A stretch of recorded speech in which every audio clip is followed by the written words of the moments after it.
السلام علیکم دوستو، آج ہم زکوٰۃ کے بارے میں پڑھیں گے۔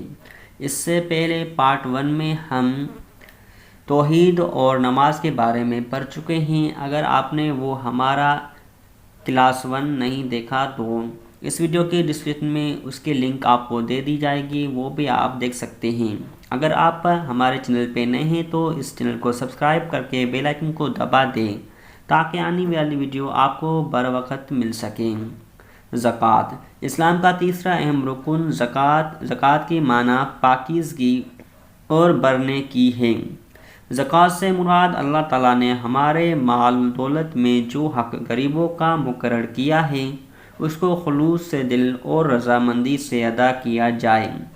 جس مال کی زکوٰۃ ادا کی جائے وہ پاک ہو جاتا ہے۔ نشوونما سے مراد حقداروں پر مال خرچ کرنا، اپنی دولت کا بڑھانا ہے جس سے مال میں برکت پیدا ہو جاتی ہے۔ دین کے اصطلاح میں زکوٰۃ ایسے مالی عبادت ہے جو ہر صاحب نصاب مسلمان پر فرض ہے۔ کچھ اشیاء ہیں، اس پہ نصاب زکوٰۃ کتنی فرض ہے وہ ہم پڑھیں گے۔ پہلا ہے نقدی یا نوٹ یا سرمایہ کے دوسری صورت میں 1.25 تولہ چاندی کے مالیت کے برابر ہے۔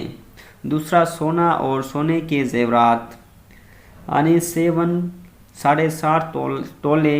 تیسرا چاندی 52.5 تولے۔ چوتھا مال تجارت جب 52.5 تولے چاندی کی قیمت ہو۔ پانچواں ہے مال مویشی مثلاً اونٹ یعنی 5 عدد۔ چھٹا ہے گائے 30 عدد۔ ساتواں ہے بیر بکریاں 40 عدد۔ مصارف زکوٰۃ رسول اللہ صلی اللہ علیہ وسلم نے ارشاد فرمایا کہ اللہ تعالیٰ نے زکوٰۃ کے مصارف کو نہ کسی نبی کی مرضی پر چھوڑا ہے اور نہ کسی غیر نبی کے صوابزیدے پر، بلکہ خود ہی فیصلہ فرما دیا ہے۔ چنانچہ قرآن میں سورۃ التوبہ میں درج ذیل مصارف زکوٰۃ کے صراحت پائے گئے ہیں۔ پہلا ہے فقراء یعنی فقیر، ایسے خالی ہاتھ لوگ جنہیں مانگنے میں کوئی عار نہیں ہوتا۔ دوسرا ہے مساکین یعنی مسکین، وہ تنگ دست اصحاب جو خودداری کی وجہ سے کسی کے سامنے ہاتھ نہیں پھیلاتے۔ تیسرا ہے عالمین علماء یعنی عامل و حکام، ایسے حکام جو امراء سے زکوٰۃ وصول کرے اور غربا میں تقسیم کرے، اس مد سے تنخواہیں لیں گے۔ چوتھا ہے مؤلفۃ القلوب یعنی ایسے غریب مسلم جن کا دل ہاتھ میں لینا مقصود ہو۔ پانچواں ہے رقاب یعنی گردنیں چھڑانے میں غلاموں کو توق غلامی سے چھڑانے کے لیے زرد فدیہ ادا کرنے کی مدیں۔ چھٹا ہے غارمین یعنی مقروض، قرض داروں کو قرض سے نجات دلانے کی غرض سے امداد دینا۔ زکوٰۃ کب فرض ہوئی؟ 2 ہجری کو زکوٰۃ فرض ہوئی۔ اس کے بعد ہے روزہ۔ روزے کو عربی میں صوم کہتے ہیں۔ صوم کی لغوی معنی کسی کام سے رکنے، ترک کرنے اور چپ رہنے کی ہے۔ صبح صادق سے غروب آفتاب تک نیت کے ساتھ کھانے پینے اور نفسیاتی خواہشات پوری کرنے سے رک جانے کا نام روزہ ہے۔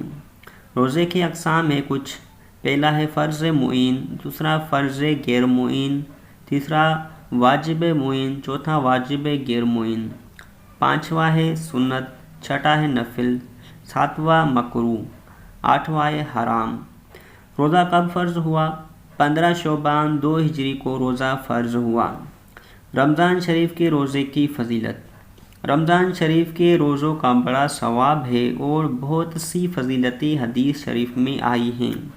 مثلاً حضور اکرم خاتم النبیین صلی اللہ علیہ وآلہ وسلم نے فرمایا ہے کہ جو شخص خاص اللہ تعالیٰ کی رضامندی کے لیے رمضان شریف کے روزے رکھے تو اس کے پچھلے سب گناہ معاف ہو جائیں گے۔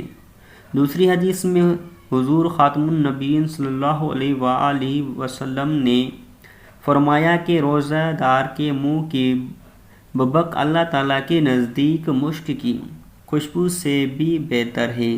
تیسری حدیث میں ہے کہ اللہ تعالیٰ فرماتے ہیں کہ روزے خاص میرے لیے ہیں اور میں خود اس کی جزا دوں گا۔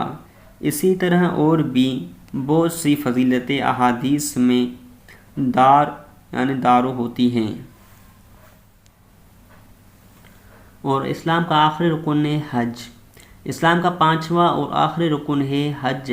حج کی لغوی معنی قصد کرنا ہے۔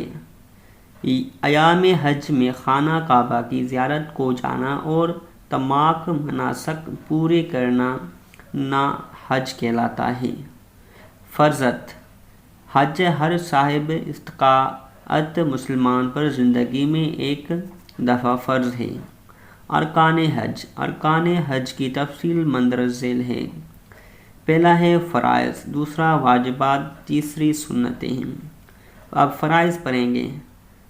پہلا فرائض احرام، دوسرا وقوف عرفات، تیسرا طواف زیارت، چوتھا نیت۔ اس کے بعد واجبات: میقات سے احرام باندھنا، صفا مروہ کی سعی کرنا، عرفات سے واپسی میں امام کی امامت کرنا، مزدلفہ میں قیام کرنا، مغرب اور عشاء کی نمازیں مزدلفہ میں آ کر عشاء کے وقت پڑھنا، 10 تاریخ کو صرف جمرۃ العقبہ پر اور 11ویں 12ویں تاریخ کو تینوں جمعرات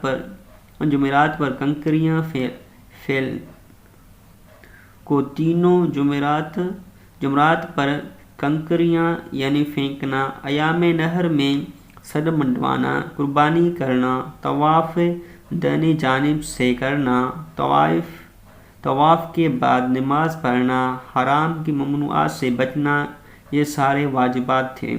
اس کے بعد سنتیں: طواف قدوم کرنا، رمل کرنا، صفا و مروہ کے مابین دوڑنا، مکے میں 7ویں، عرفات میں 9ویں اور منی میں 11ویں کو امام کا خطبہ سننا، 8ویں کو منی میں 5 نمازیں ادا کرنا، رات کو منی میں قیام کرنا، یعنی منی سے عرفات کو روانگی، مزدلفہ میں رات قیام کرنا، مزدلفہ سے یعنی منی کو روانگی اور وہاں کنکریاں مارنا، پھر مکہ معظمہ آ کر طواف کرنا، پھر مدینہ منورہ جانے کی تیاری کرنا، یہ ساری سنتیں تھیں۔ حج کب فرض ہوا؟ حج 9 ہجری کو فرض ہوا۔